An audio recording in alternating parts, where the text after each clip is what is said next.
Hello and welcome to a special episode of Nothing But the Truth. Major terrorist attacks anywhere in the world can be devastating. They can shatter the confidence of the people and they can have a damaging impact on the mood of a country.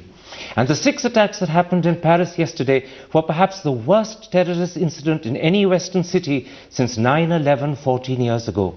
But what's particularly uncanny, that in a very perverse and chilling way, what happened in Paris also bears similarity to what happened in Mumbai in 26/11. Not only in terms of size and scale, but also in terms of the fact that the attacks were clearly synchronized and very possibly very carefully planned. My guest today is France's ambassador in India, François Richier, and I am particularly glad that he's agreed to speak to us on this sad day. Ambassador, let me start with a few simple questions. You and I were at the same dinner yesterday. This must have been a dreadful shock for you. You must be horrified by what's happened. Yes, indeed. I'm horrified, and as soon as I left that dinner, a few hours later, I was appraised of what had happened. Of course, our thoughts are with the families, with the injured, but of course we are already thinking in securing the country and ensuring that we will stop this phenomenon very quickly. But this is something, I take it, that has shaken the whole of France and every Frenchman anywhere in the world. Nothing like this has ever happened in your country. No. Indeed, we were under attack in January, as you may remember, and that was of a much smaller size. But today the country is in a state of shock, but I think also in a situation of unity and determination. Let me ask you a little about the facts of what happened. Do we have a clear idea of the number of people killed? I noticed that Reuters has put it at 128, but CNN is suggesting it could be crossing 160. Yes, indeed. We have already 128 casualties, identified casualties, and 200 injured. So out of these 200, a number are in very bad state. And we can fear that there will be more casualties at the end. So there's a very sad possibility that the number that will have died could easily reach 150, 160. Certainly. And you said we have 200 injured. Yes. I believe of that, 99 are said to be critical. Something like that, yes. What about the attackers? Reports on television suggest that either they were killed by French police or they blew themselves up. Are the authorities in Paris confident that there are no attackers still wandering around on the loose? No, we cannot guarantee. This is why a state of emergency was declared yesterday night by the president. And of course that triggers a certain number of consequences in terms of police controls, mobilization of armed forces, and so on. And that will last certainly a few days. Legally speaking, it's 12 days, but it can be longer if necessary, by decision of the parliament. But the important point you're saying is you can't be confident that all the attackers have been killed, so it's possible, even though it must be very worrying, that there could be some loose in Paris still perhaps threatening the city. What is a fact today at this point is that there were 8 attackers identified, and there may be other culprits or accomplices running around, yes. Now, I noticed in his second speech this afternoon, President Hollande said that Daesh had declared war on France. Is your government fairly sure and confident that this is the work of ISIS? There is an official communiqué from that group, so there is a pretty good chance that this is coming from them. Already yesterday the president declared that we were quite sure from where it was coming from, and this is clearly what we are looking into at present. Now, as you said a moment ago, this attack happens just 10 months after the attack on Charlie Hebdo. That was a valiant, brave, fearless magazine, and all it did was publish cartoons. Do you have any idea, any speculation about what is the motivation behind these attacks? As you rightly pointed out, Daesh has declared war against France. As far as this particular event is concerned, there was no specific political target to the extent we can say today. It was a stadium in which a football match was going on in presence of our president. There was a concert hall, and there were restaurants and bars in streets. So there is at the moment, as far as we can see, no political target, but just simple people doing what they want to do in a free country. This suggests that in fact the object of the attacks was to target innocent people doing their normal things. Indeed. In other words, to create terror, to create fear. Indeed. Do you believe that this is in some sense reprisal for the role that France has been playing in the military campaign in Syria against ISIS? I think it's an attack on freedom and an attack on the very values of France, which we share with a number of democracies around the world, in particular with India. And the fact that we are fighting against ISIS in the Middle East, but against terrorism in Africa as well, is certainly part of the reasons why this happens. But this is them who declared war against freedom. It's not us. But will France's commitment to the fight against ISIS continue, or are you perhaps in a position where you may want to rethink that particular commitment? I think it's very clear that we will continue and that we will win at the end.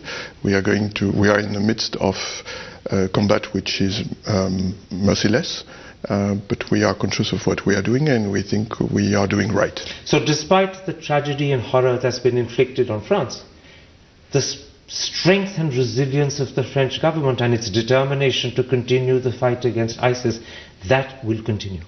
Of the government and of the people of France. Both. You have seen in January, under circumstances which of course were less murderous, but of the same kind of idea, and the way the French people have walked in the street by millions against the terrorists, and I think this is the very spirit of the French people today. Now you mentioned in fact the spirit of the French people. Let's come and talk about Paris, your beautiful capital. Sadly, this is the second terrorist attack in 10 months. Is Paris becoming in some sense uniquely vulnerable? France indeed is under threat. Since January, I think we have stopped quite a number of attempts. Of course, that was not made public. One was made public recently. It was a plan against the city of Toulon in south of France. So we are not surprised that something is happening, but this one is of a larger scale. But it's just part of a threat that we have been fighting for months and years. What happened last night was 6 attacks virtually simultaneously, one of them in a stadium where, as you said, President Hollande himself was present. Clearly, both in your country but internationally as well, questions will be asked about intelligence. Was there any inkling, was there any tip-off that perhaps now was ignored or overlooked?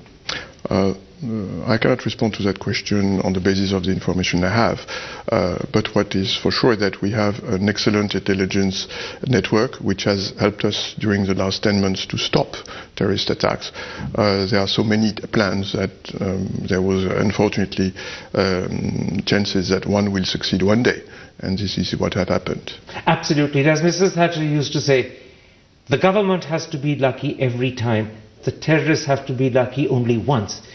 And that once was last night. But will now questions be asked about intelligence, about France's capacity, perhaps united with the rest of the European community, to try and ensure this doesn't happen again? Well, you know, we are a vibrant democracy like India, and questions will be raised and answers will be given. But I think today it is not the time for questions. It is a time for unity and a time for combating terrorism even more than ever. Now, the attacks happened, as you said, in soft, vulnerable targets. Concert halls, restaurants, bars. And those are places where no state can provide security ever, because people are free to go and come and people want to be free to go and come. What then this morning is the mood of the Parisian people? Are they disturbed? Are they shaken? They are shaken, they are disturbed, but I think there is a common understanding that the whole country has to be again united and to stay strong, because if we are weak in face of such terrorist attacks, we will be defeated, and we have no intention to be defeated. You must know many people who've actually been through the terror of last night, either as witnesses or perhaps they were present. What sort of account have they given you of the gruesome horror they've been through? Of course, at the beginning it was mostly surprise, but very quickly many understood what was going on, because we have a certain level of conscious of the threat which is already existing. So during probably minutes, people were unsure whether it was an attack or an accident. But very quickly, the police, intelligence service realized that it was a multi-pronged attack with suicide bombers, and I think very quickly everybody rallied behind the government. Now, as you know, Ambassador, when major terrorist attacks happen in cities, whether it's New York, London, Madrid or Mumbai, it has a shattering impact on the city, on the confidence of the people, and it becomes a turning point. Mm-hmm. Paris has gone through it twice this year. Mm-hmm. Will the Parisian flavor that we've loved begin to change? Will they now be looking over their shoulders wondering, could it happen again? I'm sure we will look around, that's for sure.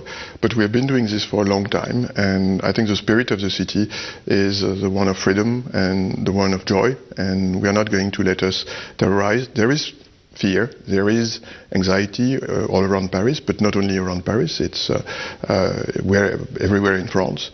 But again, I think the sentiment that we have to resist, that we have to stay united, is dominant, and that we will win at the end. Now, I noticed that in his second speech in particular, President Hollande not once but twice called for unity. Is there any fear in France that what happened both yesterday and 10 months earlier could give rise to anti-immigrant, anti-Muslim sentiment? Yes, that fear can be there, but precisely this is the reason why the call for unity is very important. In France, we do not discriminate among origins or race or religion, and we are very attached to that. We stand united as a nation, and this is one of the most precious treasures we have, and that has helped us during decades, if not centuries, to overcome obstacles and to resist to attacks. I think the spirit is there. Now, one thing that was clear is that these were very carefully planned attacks. They were synchronized, and clearly the people who did the attacking, the terrorists, knew what they wanted to do. Does that suggest that this was done by people who are resident in France rather than people who came in from outside? We have no information at this stage. We have 8 terrorists who were killed or who killed themselves during the attacks. We are in the process of identifying who they are, and that could be either people coming from outside or homegrown terrorism, as we could see in January. So this is part of the inquiry, and we are working on that. The task of identifying who the terrorists are must be very difficult when 7 of them have actually blown themselves up. Indeed. So the very forensic necessary operation ahead is made more difficult for you. Well, of course, but we have some of them who didn't blow them up, and that's sufficient probably to trace the whole group. And now, not only the group, but to trace where the whole operation was engineered and maybe directed. Now, the President has declared a state of emergency. You said that it could possibly last up to 12 days. Explain to an audience in India, what does a national emergency in France mean? It means that we have extended power for police and army, that we can order a certain number of security measures which are beyond what generally the police can do on a day-to-day basis. So we have a strengthened security apparatus, and of course as soon as we can we will lift that. There is no intention to keep that unnecessarily, but as long as it will be necessary, we will. In fact, President Hollande in his second speech said that in fact people will be noticing a much bigger military presence on the streets. Yes. That is one sense in which, in fact, the Parisians will now notice a change. Well, we had already, since January, a number of army personnel who were dispatched on sensitive sites to support the efforts of the police. So before many religious sites, schools and others, you could see army personnel watching and taking guard. So this is not new. What is currently set up is an increase of the number of personnel. 1,500 were deployed during the night, and maybe more will be today. Now, France has something like 5 million Muslims. Actually, you don't have an accurate census figure, because deliberately when you do a census, you do not ask people what their religious faith is. Indeed. But Pew has estimated the figure at 4.7, others say it's 5 million. It's also believed that somewhere between 1,200 and 1,500 French Muslims are in one way or another involved fighting for ISIS. How is it that France's Muslim community has come to be so radicalized? Well, first of all, again, the number of Muslim is a matter of a lot of discussions, because what do we mean by Muslim? Is it a practicing Muslim? Is it somebody of Muslim origin? All this doesn't make sense for us. What is exact is that something like 1,000 and more French nationals have sided with ISIS, and majority of them are combating or were combating or died with Daesh in Syria. So that's, of course, a big matter of concern. We have taken specific measures reinforcing the intelligence apparatus to that end, including specific measures trying to avoid that they can go combating in Syria. But if you look at the figure, even if it looks a large one, it's a very, very tiny group of people. The vast majority of the so-called Muslims or people of Muslim origin in France are good citizens. They work, they vote, they go to cafes and bars, and they go to concert halls, and they go to football match. And so they are part of our nation. We do not discriminate them. The reason I ask is because France has very strict and rigidly enforced laws and principles about secularism. You don't ask people their religious faith in censuses. You don't like people wearing and displaying religious symbols in public. How then has this small minority, and I admit it's a small minority, come to be so radicalized that they become such a potent threat on horrible instances like last night? I think, like in many countries, we have faced different ways for radicalization. Internet plays its role. We have also a certain number of imams who have been working on the ground to radicalize the youth. We have had a certain number of converted people who sided with Daesh. So this is something which is not limited to France. We can see similar phenomenon in the UK, in Germany, in Belgium, in many other countries, probably also in India. So this is a world phenomenon. We are one of the victims, but we know that we can count on the solidarity of our friends across the world. I would like in this respect to warmly thank the President of India, the Prime Minister of India, for their very quick messages of solidarity. This is very important for us. At the moment, Europe is experiencing, and I'm using the word carefully, but a flood of immigrants coming from the Middle East, many from Syria. I imagine that concern about what impact that could have on radicalizing people must be growing at the moment. This must be an issue of concern, particularly after yesterday. Well, the flow of immigrants coming from Syria and the Middle East is made of people who are fleeing the combats, but who also are probably fleeing dictatorship and fleeing radicalized people, ISIS and so on. They want to live peacefully, and they are trying to take refuge in Europe. We have opened our arms to them.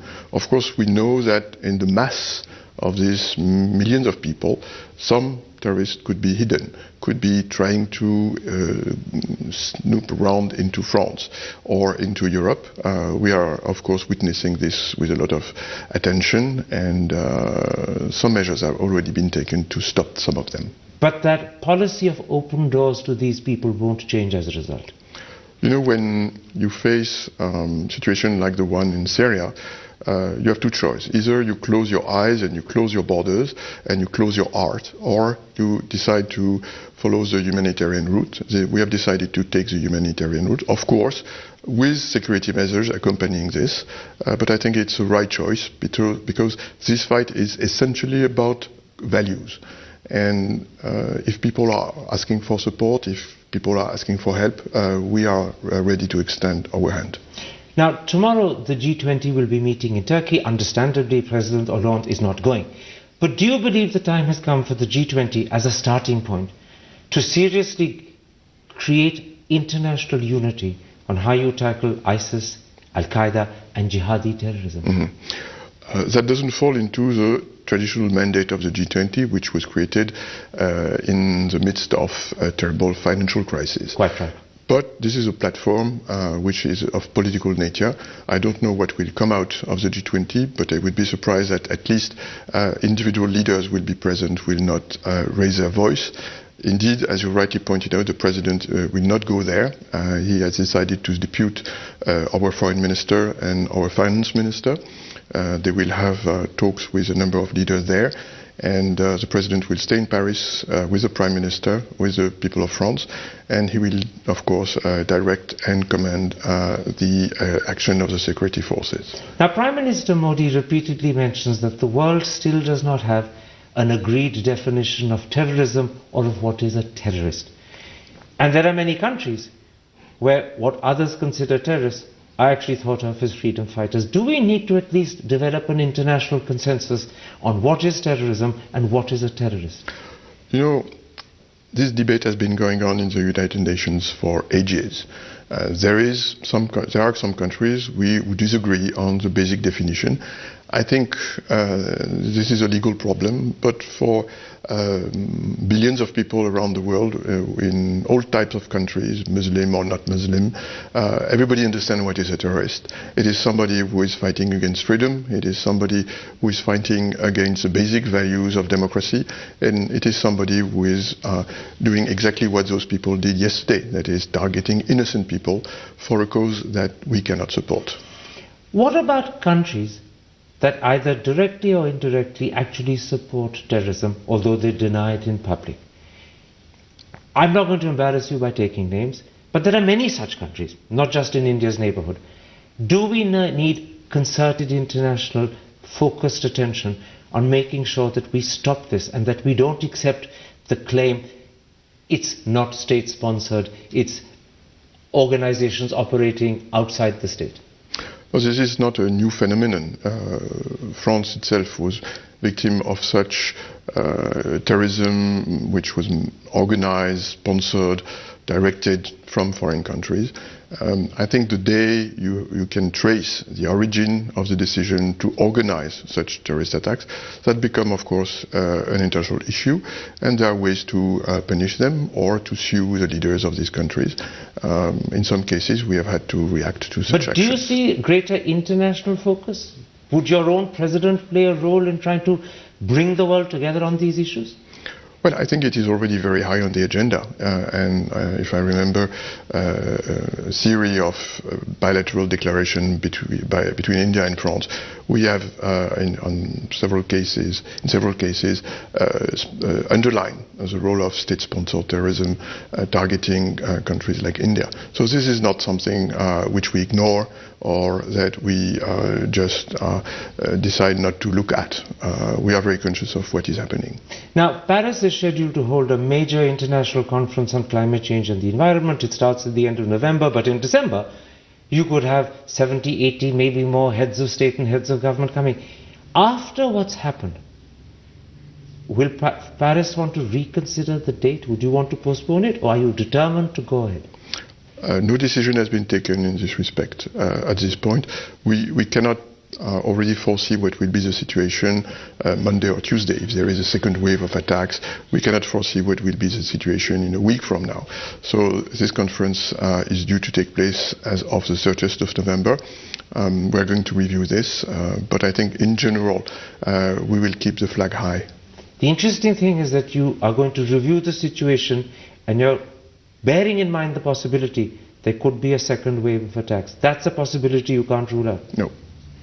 We cannot rule out a second wave, but we were already expecting this conference on climate change to rally thousands and thousands, probably 50,000 people in France.